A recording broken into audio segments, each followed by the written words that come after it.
We are getting closer and closer to Christmas, which means we need to be making progress with our Christmas music.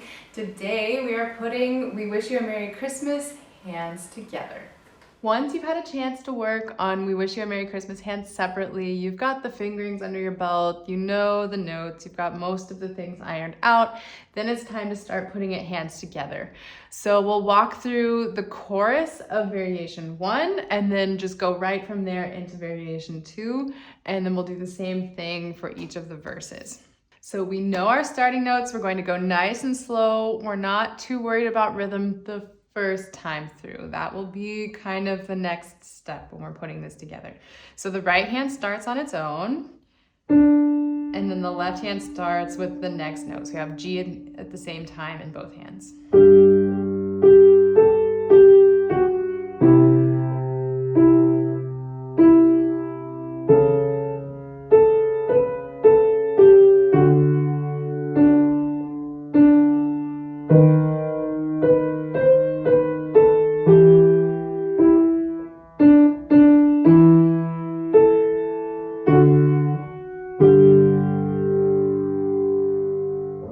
Coordinating the hands together here is fairly straightforward because the hands are always playing together on beat 1, and the left hand is just holding through every single measure until the next to last measure in our chorus. So the right hand starts on its own, and then we play the G's together. Then together here, 2, together on beat 1, together,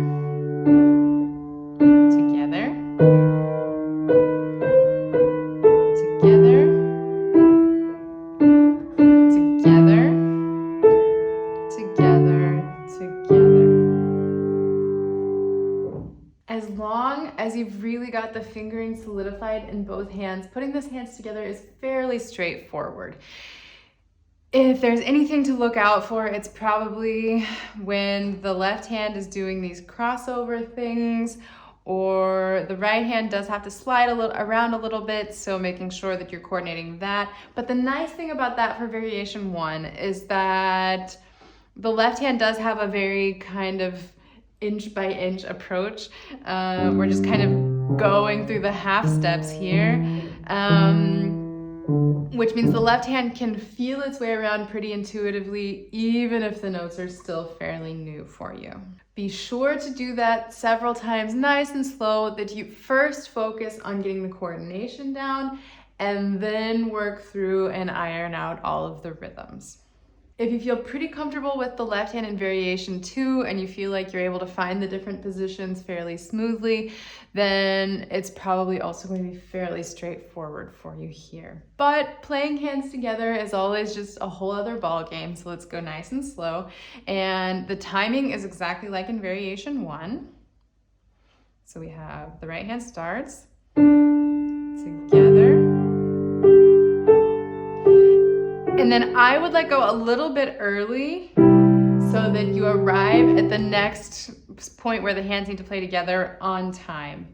So around beat 3, just slide over, slide, slide, move, move, thumb comes over, fifth finger goes down, and together. If that feels awkward, that's normal. It's a lot of things to put together just in terms of the left hand has a lot to do and the right hand is completely independent from that. The timing is fortunately mostly straightforward, so that helps us out. If you're ready to add one more layer to this, you can use a little bit of pedal to help smooth out these jumps in the left hand. Only if you're comfortable with pedaling and you're comfortable with how the coordination in this piece works. It sounds fine without it. It's just next level with it. So I'll show you how that sounds once with pedal, also nice and slow.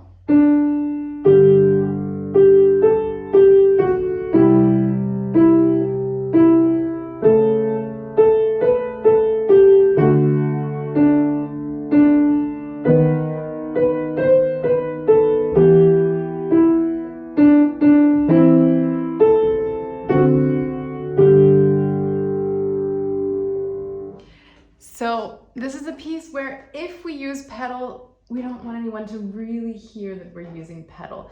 It's kind of an almost invisible way of using the pedal. We are just using it to fill in the gaps. So what you do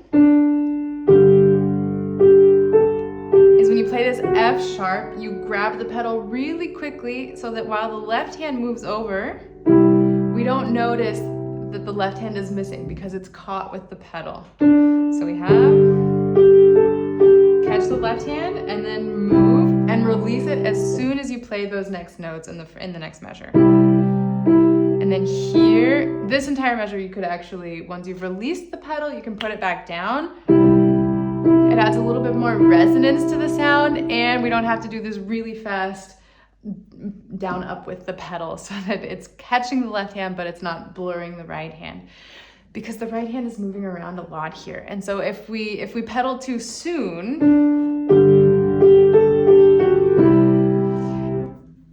it doesn't sound terrible. It's also kind of a charming sound. If you add that much pedal, it's going to be fine. But ideally, we won't really notice that the pedal is being used, unless when the right hand is repeating, then it works really nicely, for example. But here, if we pedal the whole measure, you hear how all of the notes in the right hand get kind of pushed together, and it makes the sound a little bit muddy. So if you want to add pedal, just go nice and slow and spend a lot of time concentrating on the coordination. If you feel overwhelmed by that, if you try it and it seems overwhelming, maybe give it a try every now and then, but don't feel pressured that you have to perform this piece with pedal, because it sounds great without it as well. Then for our verse, we're going back to variation 1 for starters, and here it's really straightforward because the left hand is sticking to a 5-finger position the whole time, and the right hand, like we learned last time, it stays to 5-finger positions, but we do have 2 of them. It shifts around a little bit. However, this kind of static pattern, if you're new to playing the piano, it simplifies putting these hands together because it's not so much to worry about. So we're starting again with D in the right hand, and G's are going to be playing together on beat 1. Play together on 1, together, together. Slide over with the right hand, together. Right hand plays together with the left, and then hops down to D. Second fingers together. Then here we play together on beat 3, and together on beat 1. So then let's try that nice and steady. 1, 2, 3. 1, 2, 3. 1, 2, 3. 1, 2, 3. 1, 2. Move 3. 1, 2, 3.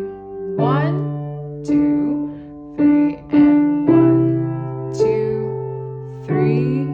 1, 2. And again, in the verse for variation 2, it's a little bit more complicated because the left hand is jumping around a lot. It's almost like a bell sort of pattern. And if you get really comfortable with that motion, it's not so difficult to coordinate. And then the last 2 measures are exactly like the last 2 measures of the chorus. So that you've gotten, even though it breaks away from the pattern that we have in this section, it's something that you've seen before. So it's actually not new information. So let's just go nice and slow here also.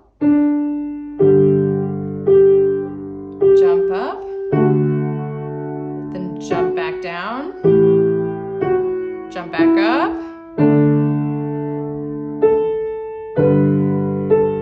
jump back up, and this you already know.